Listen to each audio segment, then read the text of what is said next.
It all began when paleontologists from the Geological Survey of India stumbled across the bones of an undiscovered species at Balasinor in 1983. And today, dinosaur tourism ranks high amongst the many other tourist attractions of Gujarat. Researchers believe that Gujarat is home to one of the largest clutches of dinosaur hatcheries in the world. Many species of dinosaurs lived here, possibly for more than 100 million years, until their extinction some 66 million years ago. So well protected are these fossilized eggs found here that many researchers call them best preserved eggs in the world after the ones found in France. Welcome to Passion Talk, an inspirational and immersive series of talks by the Times of India and Times Passion Trail. In this series, we are discovering Gujarat through the views and voices of people who've made the state the marvel it is today. Our today's episode is on India's Jurassic Park, Balasinor, and our guests are Princess Aaliya Sultana Babi, the daughter of the Nawab of Balasinor, and paleontologist Dr. Ashok Sahni, the man who placed India on the fossil map of the world. Welcome to Passion Talk. Thank you. Thank you. It's a pleasure being here. Alia, you have developed deep expertise in the area of Balasinor and you work closely with paleontologists who have been visiting the region. Visitors are awestruck by the way you help them spot fossils of different body parts and dinosaur eggs. Tell us about. First and foremost, I would like to tell you that I haven't studied paleontology or geology. I'm a humble student of English literature. So where I studied Romeo, Juliet, Merchant of Venice, Homer, Shakespeare, all of a sudden my life took a 360-degree turn and I started reading about, all the various parts of the dinosaurs, like, the tibia, fibula, femur bones, Gondwana land, Pangea. So all these words were very different than what I had actually learned. But that interest got developed because we had esteemed paleontologists like Dr. Ashok Sahni sir and the GSI team visiting Balasinor on and off. And I happened to just accompany them just out of that curiosity. And I started reading about it. But it was easier said than done because, all these terms were very alien to me because I'd never studied them as such. But because we were getting a few tourists to the site, I wanted to, not let them go back disappointed. So that is the time I said, okay, I must educate myself on this niche subject so that these tourists don't go back disappointed. And that is when I started reading about it, studying about it. I bothered all these paleontologists with my number of questions and all, and they all were very helpful to me in my journey. And that is how today I have got the nickname of Dr. Dinosaur or Princess Dinosaur because of being associated with this dinosaur fossil park at Balasinor for the past 26 odd years now. So it's, I think, virtually half my life has been dedicated to dinosaurs. And yes, I've been instrumental in setting up something or developing something called dino tourism. You see, you have everything. You have temple tourism, beach tourism, wildlife tourism. So this is something called dino tourism because today, every child, every second or third child wants to become a paleontologist. That is how deep their interest has developed, especially after the movies, the Jurassic Park and the Jurassic World. And I see a big potential for paleontology in India. And dinosaurs are going to be booming in terms of like even the research or discovery or even just general knowledge about dinosaurs. And a fantastic museum, which we have now here at Rayoli in Balasinor, is one of its kind in the whole country, which is helping this dino tourism, helping in taking it further. Remarkable. And all of it wouldn't have been possible without people like Mr. Sahani. Ashok sir, you've spent last 40 years diligently digging, excavating, and washing the dirt and grime of rocks buried over millions of years. Tell us your experience. Tell us how has been the experience working in Balasinor like. So Balasinor basically laid the foundation of dinosaur research in India. Mm-hmm. If you look back, there was a time when people were not able to identify the eggs. They came out like cannonballs from blasting in a cement factory, Mm-hmm. and nobody knew the identity. So it was only later on that these cannonball-like structures were identified, and they were identified to be the eggs of a giant sauropod dinosaur, that's a herbivore. Mm-hmm. And later on, as work progressed, we found a lot of nests. So this was a big finding. You know, you can find an isolated broken shell of a dinosaur. But here we were in India and we were finding dinosaur nests with a number of eggs, these large spherical eggs that are about 20 centimeters across, 20 centimeters in diameter across. So it was Okay. a very big finding. And, uh, and this laid actually the foundation of the current impetus in dinosaur research. So dinosaur research was going on for quite some time in India, but Mm-hmm. this was the final push, that made everyone aware of what's happening and made the children excited. Lovely. And Dr. Sani, tell us about the journey of finding India's own T-Rex. Uh, I mean, the names that children, as you said, get excited about. Yeah, so I have to just tell you that GSI officers were actually given the duty of mapping. Mapping means they were trying to find out different kind of rocks, Mm-hmm. and they came across these cannonball structures. So they Mm-hmm. laid the foundation, but actually the excavation was carried out by another officer Okay. of the GSI.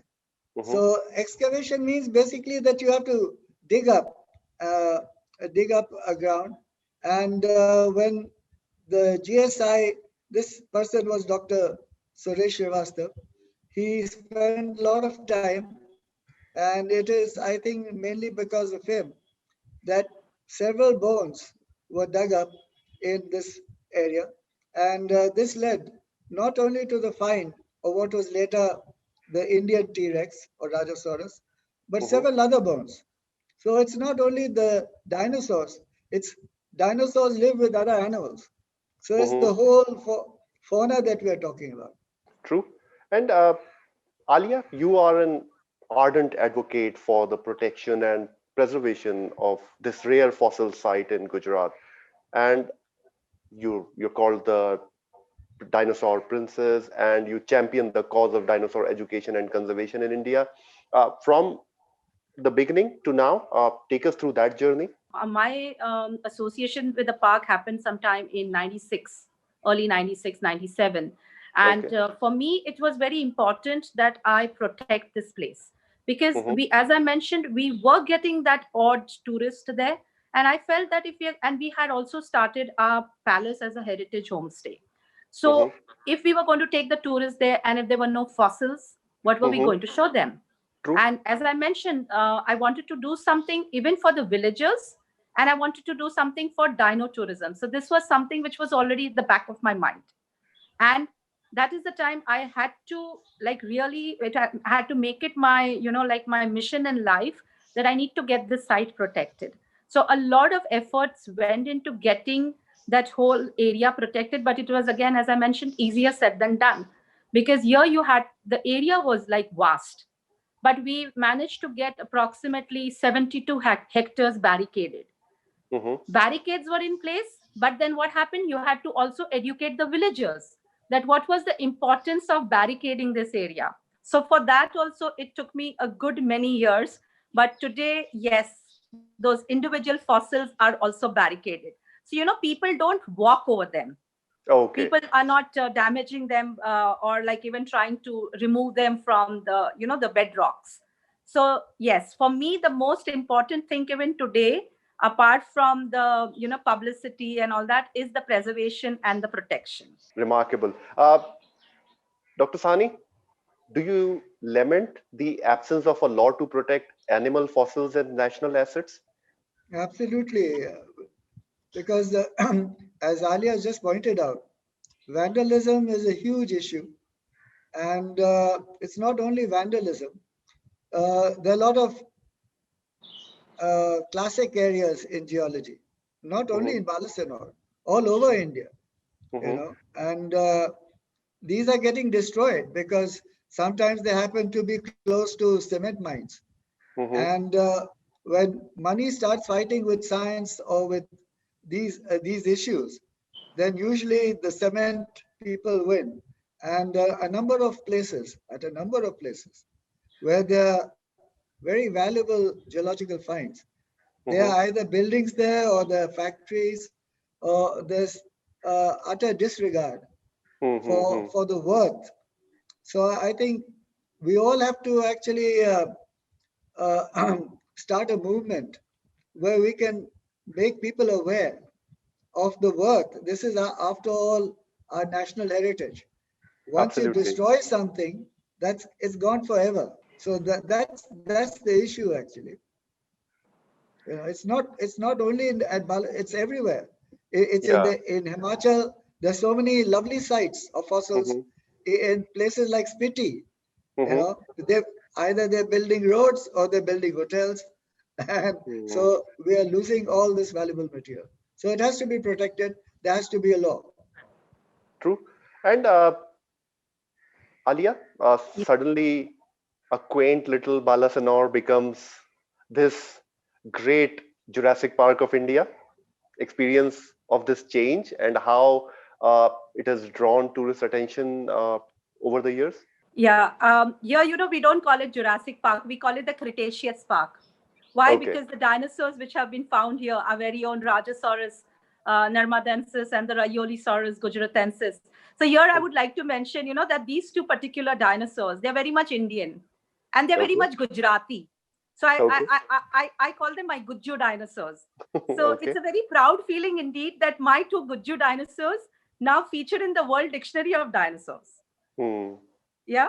And yes, Balasinor was, yes, a quaint little town which no one was aware of. And especially the village of Rayoli, which actually is where the dinosaur site is today on the world's map. Everyone's talking about Rayoli, everyone's talking about Balasinor. And at one point of time, I was told by everyone when I was trying to develop this place as a tourism spot, I was told, who is going to come here? What is there to see? Why do you want protection? Why do you want to protect these mere rocks? And yes, there was no road. I'm sure Ashok Sahni sir will agree that when we used to go to the fossil park, it used to take us more than an hour because there was no road there virtually. Today, it just takes you 15 minutes to go to the park because we have an excellent road now. So development has definitely taken place in these past 26 odd years. Today, the village of Rayoli has a fantastic museum by Gujarat Tourism, which is like one of its kind, as I mentioned. We have, cold water drinking facility. We have washrooms. We have a small little canteen. Of course, there's a lot of scope for improvement there, but I think we are reaching there. So today, Balasinor is definitely on every tourist's, point of interest. I have been told up to a number of times by every tourist who's visiting Gujarat that the two places they want to visit is one is Sardar Patel Statue of Unity, and secondly is the Fossil Park and the museum in Balasinor. So these are the two most visited places now in Gujarat. Remarkable. And Alia, for a lot of people who are listening about this, are listening to you and Ashok sir, listening about Balasinor for the first time, how to reach there? Ahmedabad is the closest airport for Balasinor. It has good connectivity for most of the flights coming in from Bombay, Delhi, and all the other major cities of India. And from Ahmedabad to Balasinor, we have a fantastic road, national highway, Indore to Ahmedabad to Indore via Balasinor. And the village of Rayoli, where the fossil park and the museum is approximately 20 minutes to half an hour from the town of Balasinor. Okay. And anything you need to do in advance, book in advance, how places for stay? Is it a day visit? I generally tell my tourists that don't come here with just an hour or two. Please devote one whole day for Balasinor. because the museum takes approximately 2 to 3 hours to see. It all depends on your interest, because we have approximately 10 galleries from the inception of the Earth to the extinction. We have one gallery which is dedicated to world dinosaurs. We have another gallery for Indian dinosaurs, one gallery for Gujarat dinosaurs. We have the extinction room. We have one room where we have just fossils, which I have donated to the museum. And of course, some of the villages also have donated. We have a children's playroom. So to see all that, you don't want to do it in a hurry. And then there is, Sure. of course, the fossil park, where you get to see the fossilized remains of the dinosaurs in the natural form. So for that, you need at least half an hour, 45 minutes. Again, it's all depends on your interest, how much you want. But you need to devote one whole day. So as such, you don't need to book, because the museum is open from 10 to 5:30 in the evening. Of course, right now it's closed because of the Yeah. lockdown. Yes. After that, we'll be operational. Tickets are available at the window. They're priced very nominally. But yes, if you want to do a tour with me, you need to do a prior booking, because I conduct these exclusive tours. And for Okay. that, you need to book a tour with me. Yes. Sure. Okay. And Dr. Sahni, I mean, we have thousands of archaeological sites. Uh, very little has been done, I mean, to draw tourists' attention towards archaeological sites, just as the way Balasinor received the kind of attention. Efforts needed to make places into tourist attraction. Your First, I experiences. think, first, I think a step in this direction is having a natural history museum. Like most countries have museums where they display not only their natural heritage, Mhm, but they also have, a section in archaeology. We have, of course, the Indian Museum, but mhm, I think we need more museums, mm, so that people are aware.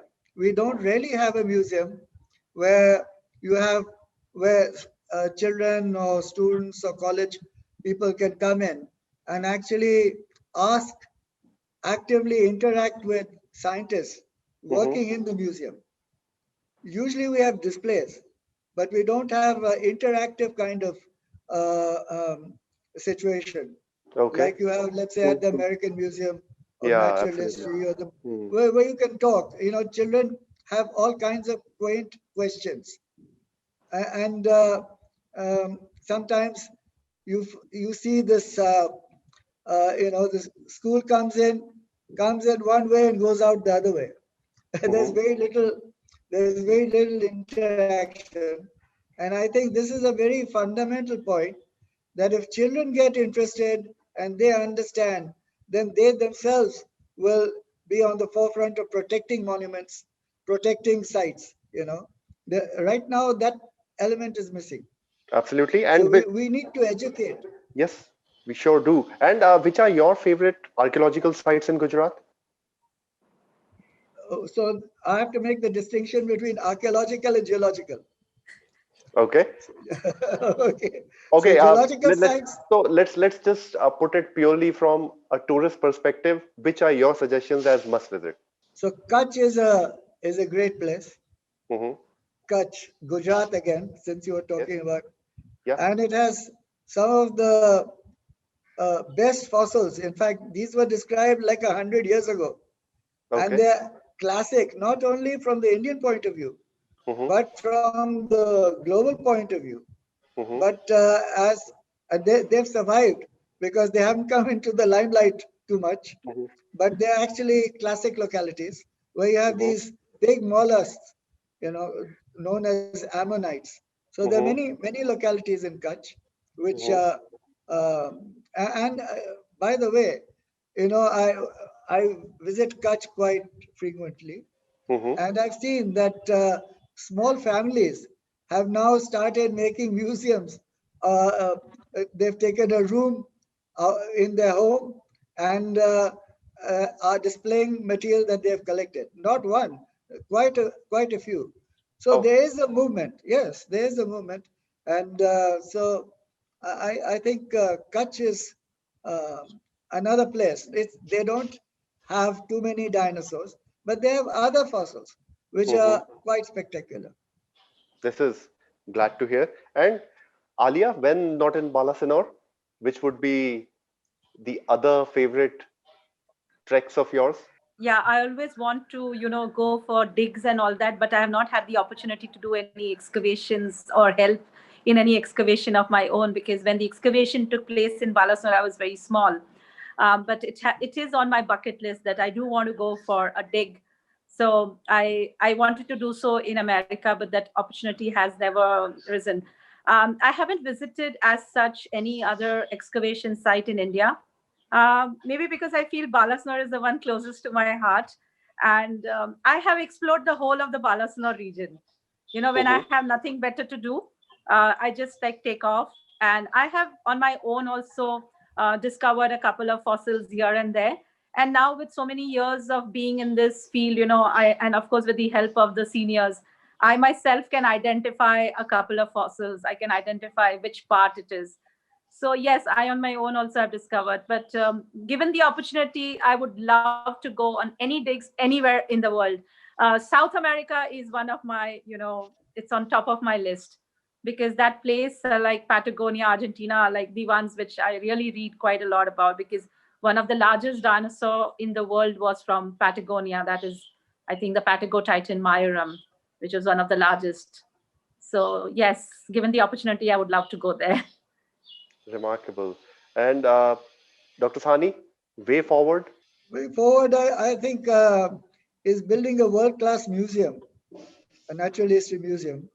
That's one thing, so that you can display not only the Balasinor material, but other material, not only dinosaurs. There are many other types of fossils. So at one place, So I think that's important. And maybe in Balasinor itself, one of the focuses can be that why were the eggs laid where they were? Were they hatched? Were they not hatched? And if they were not hatched, what are the reasons for this? What kind of deposits did the dinosaur mother lay the nest in? These are questions that are slightly different, marginalized, but they're very important. And they may actually encourage or boost interest in a school child's mind. So there are many things that, apart from the bones themselves, how they come together like that. Okay. Why do you have a collection of bones? There are so many questions like that. Definitely. So you need a centralized place. Yes. And Alia? Yeah. So far, very memorable, exciting 25 years spent in the company of Guju dinosaurs. The way forward? The museum, as I mentioned, is doing quite well, because in past, from the time of its inauguration, 6 months, we had more than 92,000 tourists visiting, which is a good number for a small little village like Rayoli. And the way forward is that we have the phase 2 of the museum coming up in the next 1.5 to 2 years, which is going to be more dedicated to, I think, the extinction theory, as well as other things about dinosaurs. So the phase 2 looks very exciting, very promising. And once that is in place, I think the Balasinor Dinosaur Museum is going to be one of the most visited places in Gujarat for sure. And of course, that every child, as I mentioned, to do wants to be a paleontologist, and they do show a very keen interest. Their minds are so such that sometimes they ask me questions. They put me also to shame, because they know more than us. They are more educated than what we were at their age. They are more exposed to this world of dinosaurs. So as I mentioned, paleontology, dinosaurs has it's going to go places from, I think, next 10, 20 years down the line. Superb. Thank you so much, Aaliya Babi and Dr. Ashok Sahni. It has been actually a pleasure listening to both of you, talking to both of you, and discovering a new place, which now a lot of people know, but very few like a lot of people know about it, but now more and more should know about it. When you're going to Gujarat, make it a must visit. Balasinor is the Indian Jurassic Park, which is there as a result of a lot of hard work of Aaliya Babi and likes of Dr. Ashok Sahni. Thank you so much, both of you, for putting this thing on world's map. Our series, Discovering Gujarat, as we said, is about talking about the state through the views and voices of people who made the state the marvel it is today. And we couldn't have had better guests than Aaliya Babi and Dr. Ashok Sahni. Thank you so much for talking to us at Passion Talks.